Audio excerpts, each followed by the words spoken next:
Welcome everyone. This video is for history basics.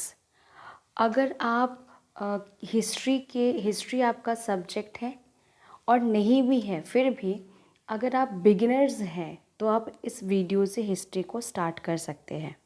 ठीक है, तो स्टार्ट करते हैं हिस्ट्री बेसिक्स के कि बेसिक्स क्या है हिस्ट्री. तो ऑब्वियस अगर हमें शुरू से शुरू करना है तो एंशियंट टाइम से देखना पड़ेगा. उससे पहले एक कन्फ्यूजन रहता है हमारा बीसी और एडी. तो बीसी क्या है और एडी क्या है.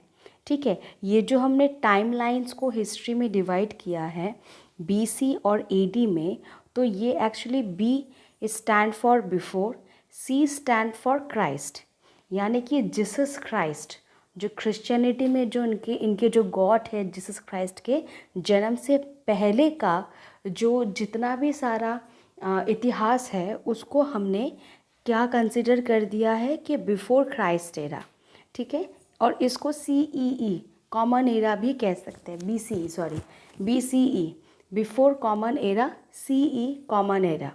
तो इसको जो है तीन तरीके से हम बोल सकते हैं, BC, CE या BCE.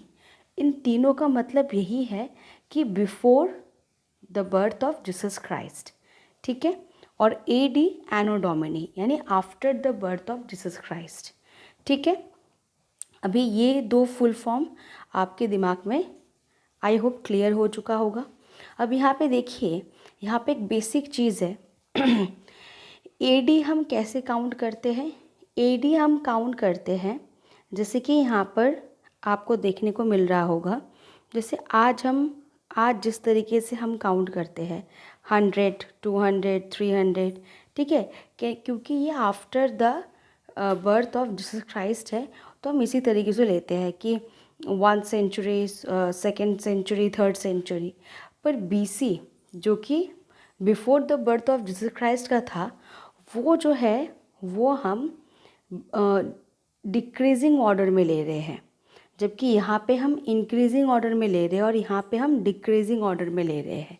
ये आप अपने दिमाग में ज़रूर इसको क्लियर रखें कि BC हमेशा जो है वो ज़्यादा से कम की तरफ आ रहा है और AD जो है वो कम से ज़्यादा की तरफ जा रहा है. तो यहाँ पे ये चीज़ आपको क्लियर होनी चाहिए BC और AD में. ठीक है ना, कि BC जो है वो ज़्यादा से कम की तरफ आ रहा है, 300, 200, 100. और AD जो है वो कम से ज़्यादा की तरफ जा रहा है. एक इंक्रीजिंग ऑर्डर में है और एक डिक्रीजिंग. ये जो BC है वो डिक्रीजिंग ऑर्डर में है और AD जो है वो इंक्रीजिंग ऑर्डर में है. ठीक है, आई होप यू अंडरस्टैंड.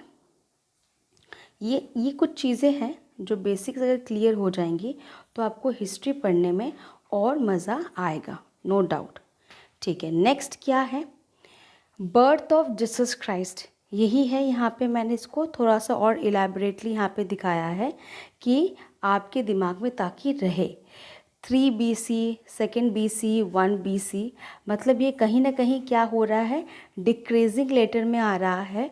और AD यानी कि एनो डोमिनी जो है after the birth of Jesus Christ, यहाँ पे जो है ये इंक्रीजिंग ऑर्डर में है. Okay, let's move on.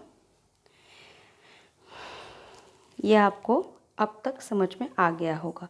ये सारे चार्ट्स इसलिए थे क्योंकि विजुअल चीज़ें ना हम बहुत जल्दी अपने दिमाग में जो है वो कैच करते हैं. अब हम आते हैं कि हिस्ट्री को जो है वो एंशियंट, मीडिएवल और मॉडर्न पीरियड में डिवाइड किया गया है. ठीक है, एंशियंट, मीडिएवल एंड मॉडर्न. तो एंशियंट पीरियड कब से है, अर्लीस्ट टाइम से लेकर के 7th सेंचुरी AD तक जो है वो पूरा हमने एंशियंट पीरियड काउंट कर लिया है. मीडिएवल कैसे काउंट किया है, 8 to 18th सेंचुरी. मॉडर्न कैसे काउंट किया है, 18th सेंचुरी ऑनवर्ड से. ठीक है, तो अभी ये वीडियो किस पे बना हुआ है, ऑब्वियस एक क्वेरी तो होती है, वो है एंशियंट पीरियड को लेकर के, अर्लीस्ट टाइम. ठीक है, किसको लेकर के हुआ है, एंशियंट पीरियड को लेकर के, एंशियंट. ठीक है, जो कि 7 to यहाँ पे अर्लीस्ट टाइम से लेकर के 7th सेंचुरी AD तक. तो AD stand for anno domini. Anno domini मतलब after the birth of Jesus Christ. ठीक है, आगे बढ़ते हैं, इसको इरेज कर देते हैं। देखिए, तो एंशियंट टाइम को जो है अगर हम शुरू से देखें तो उसको हमने किस तरीके से डिवाइड किया है। देखिए, एंशियंट पीरियड को हमने कैसे डिवाइड किया है। एक तो हमने उसको पैलियोलिथिक में, मेसोलिथिक में और नियोलिथिक में डिवाइड किया है। ठीक है, तो 2 मिलियन BC से लेकर के 10,000 BC तक हमने उसको क्या बोला है, paleolithic. As we all know कि ये जो BC है ये हमेशा डिक्रीजिंग ऑर्डर में चलता है, इसीलिए 2 मिलियन BC टू 10,000 BC इस टाइम पीरियड को हम रफली इस टाइम पीरियड को हम पैलियोलिथिक पीरियड कह रहे हैं। तो what is mean by paleolithic? Paleolithic यानी कि old stone, paleo means old और लिथिक यानी कि स्टोन। ठीक है, इसको पैलियोलिथिक पीरियड को जो है कभी कभी इसको आइज एज या स्टोन एज भी बोला जाता है इस पूरे पीरियड को। ठीक है, तो आइज की बात तो हम बाद में करेंगे। सबसे पहले स्टोन एज, इसको स्टोन एज क्यों बोलते हैं? क्योंकि इस वक्त के लोगों के पास जो टूल्स थे जिससे वो हंट किया करते थे, शिकार किया करते थे, ऐसा तो था नहीं कि हमने पहले से ही जो है हमें एग्रीकल्चर पता चल गया हो। नहीं, इवोल्यूशन के साथ साथ सारे के सारी चीज़ें होती गई। जैसे ह्यूमन भी जो है वो पहले पूरे इस जिस फॉर्म में आज हम ह्यूमन हैं इस फॉर्म में हम पहले नहीं थे। ठीक है ना, तो ह्यूमन का जैसे हमारा इवोल्यूशन हुआ ठीक उसी तरीके से हमारे जो लाइफस्टाइल में भी और हमारे जो फूड क्रॉप्स वगैरह इन चीज़ों में भी जो है वो इवोल्यूशन हुए। सबसे पहले हम हंटर गैदरर्स थे as like the other animals. दूसरे एनिमल्स जिस तरीके से हंटिंग गैदरिंग करते रहते हैं, मतलब हंट करते, नॉट गैदरिंग, हंट करते हैं, उसी तरीके से हम भी एक हंटर ही थे। ठीक है, हम हंट करते थे और खाते थे। हम एनिमल किंगडम से आए हैं। 2 तरह की किंगडम्स हैं ना हमारे वर्ल्ड में, एक प्लांट और एक एनिमल। तो ह्यूमन बीइंग जो है वो कोई अलग प्रजाति नहीं है, वो एनिमल किंगडम से ही आया है। ठीक है, धीरे धीरे हम इनको भी, इन टॉपिक्स को भी हम टच करेंगे क्योंकि ये बेसिक्स है। तो बेसिक्स में अभी हम यही पढ़ेंगे कि पैलियोलिथिक मतलब क्या है, मेसोलिथिक यानी कि माइक्रोलिथिक टूल्स, थोड़े छोटे हमें टूल्स मिले। ठीक है, और नियोलिथिक में जो है ये बहुत ही इम्पॉर्टेंट एज है, इसमें जो है हमने एग्रीकल्चर करना शुरू किया। ठीक है, और स्टोन्स जो है प्रॉबली और छोटे हमें देखने को मिले। जो टूल है, जो टूल्स की हम बात कर रहे हैं, वेपन्स की बात कर रहे हैं, पैलियोलिथिक में हमें जो पत्थर मिले वो हमें ज़्यादा बड़े पैमाने पे पत्थर मिले। माइक्रोलिथिक्स में हमें और छोटे पत्थर मिले। ठीक है, और उसी तरीके से नियोलिथिक में हमें और थोड़ा टेक्नोलॉजी भी इनमें अलग देखने को मिला, क्योंकि अकॉर्डिंग टू हमारे जो इस टाइम पीरियड के साथ साथ हमारा यूज़ भी अलग अलग चीज़ों के लिए, जैसे कि अगर आप किचन में जाएंगे तो आप किचन में देखेंगे कि अलग अलग तरीके से सब्ज़ी को काटने के लिए अलग अलग चाकू रखी हुई होती है।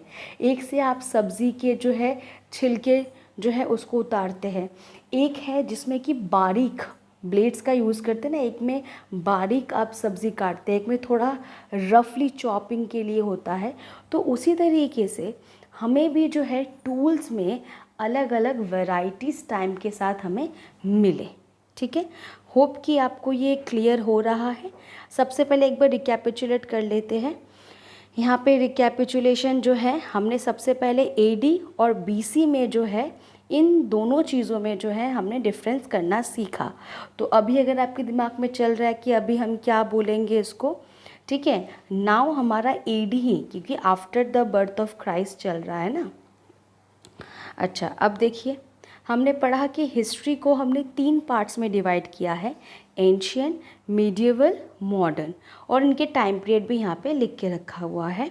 अब फिर हमने पढ़ा कि क्योंकि हम एंशियंट से शुरू करेंगे, क्योंकि हमें कहीं से भी शुरू से शुरू करना पड़ेगा, तो एंशियंट में हमें पैलियोलिथिक, मेसोलिथिक और नियोलिथिक पीरियड्स में हमने इसको डिवाइड किया है। ठीक है, तो इनके टाइम पीरियड भी यहाँ पे दे रखा है। 2 मिलियन BC से लेकर के 10,000 BC को हमने पैलियोलिथिक पीरियड बोला है। अब इसको पैलियोलिथिक पीरियड क्यों बोला गया है? सिंपल सा आंसर है, क्योंकि इसके यहाँ पे जो है हमें जो स्टोन टूल्स मिले हैं, आर्कियोलॉजिकल एविडेंसेस, तो उसके हिसाब से हमने इसको जो है पैलियोलिथिक पीरियड कहा है। ठीक है, आगे पढ़ते हैं।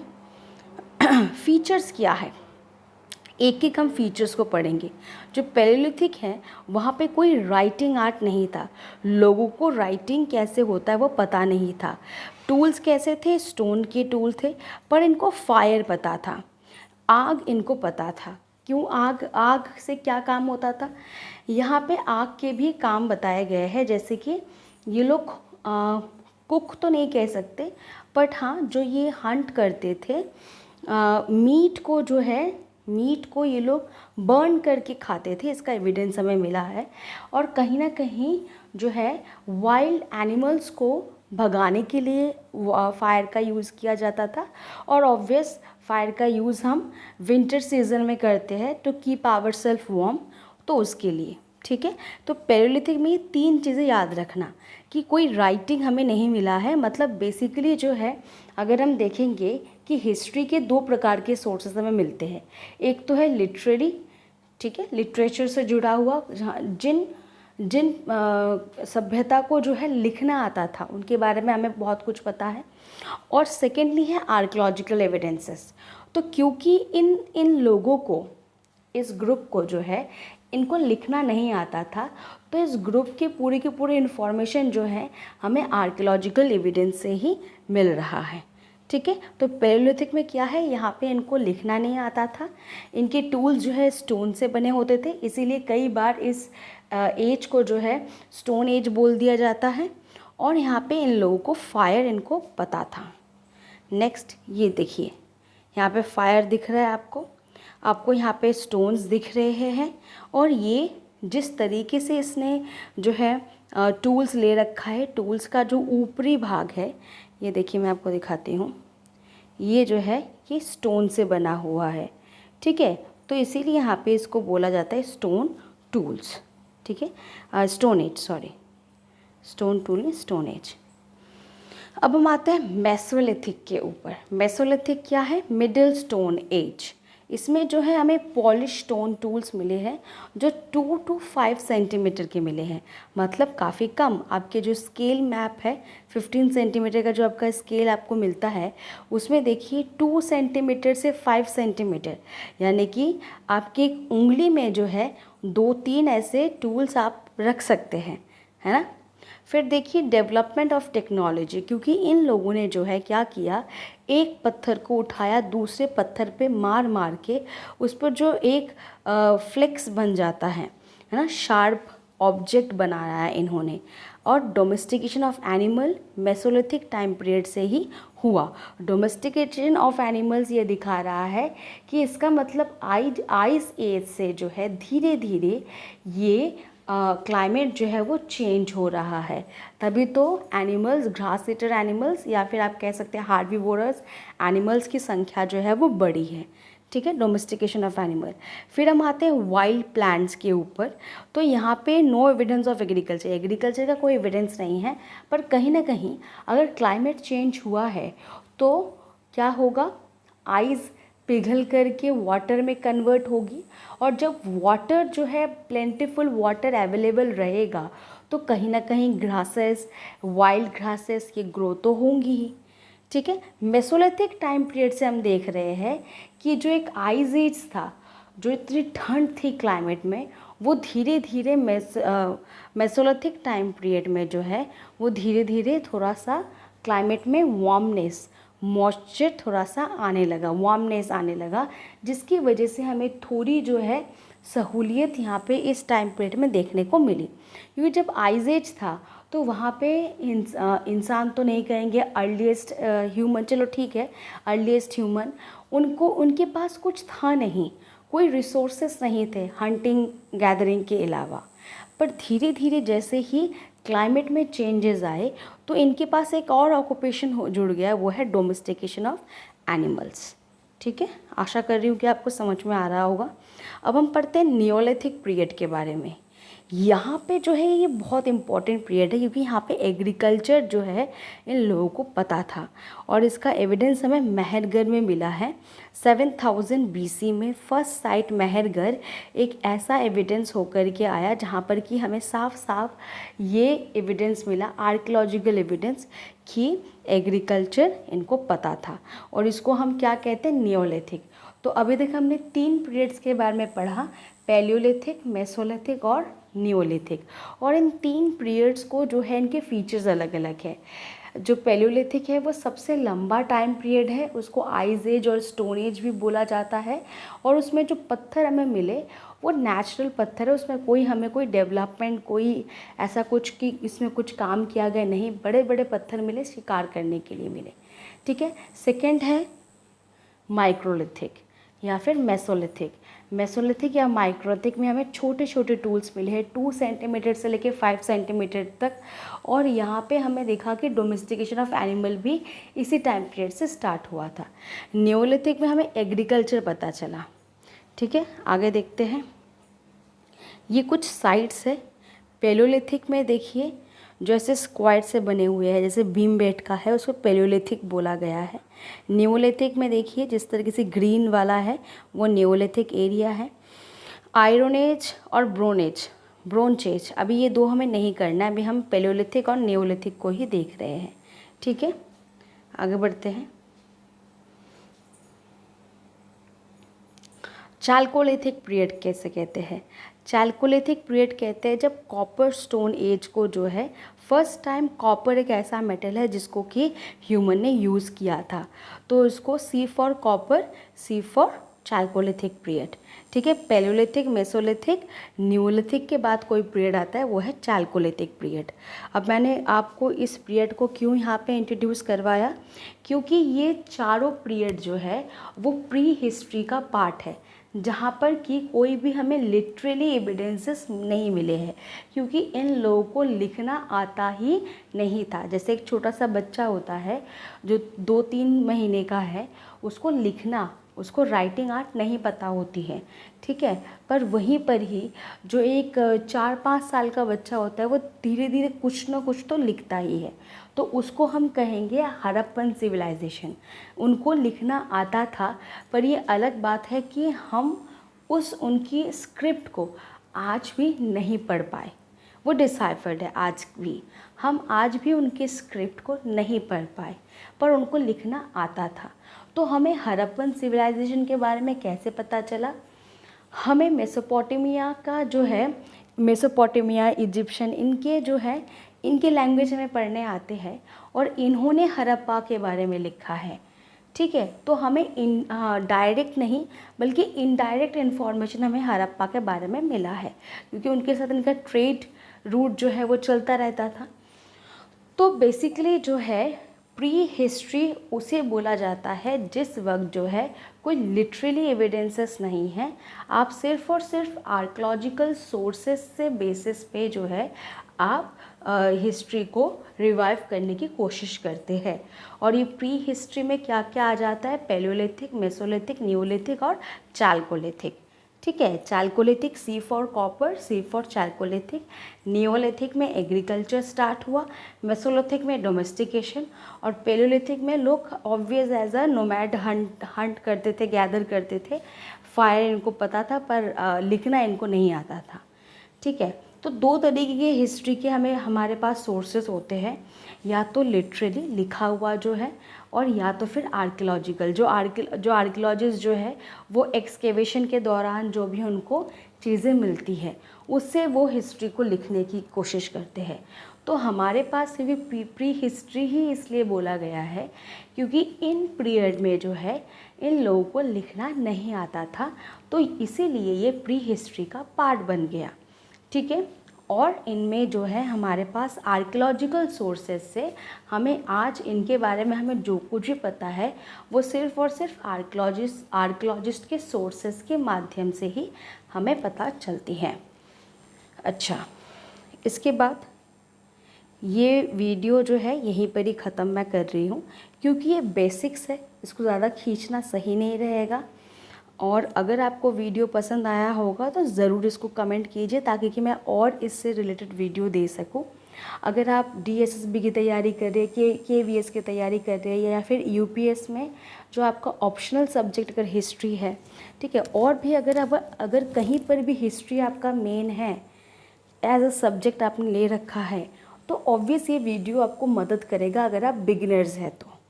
ठीक है, इस पर्पज़ से इसको बनाया गया है। Thank you for watching.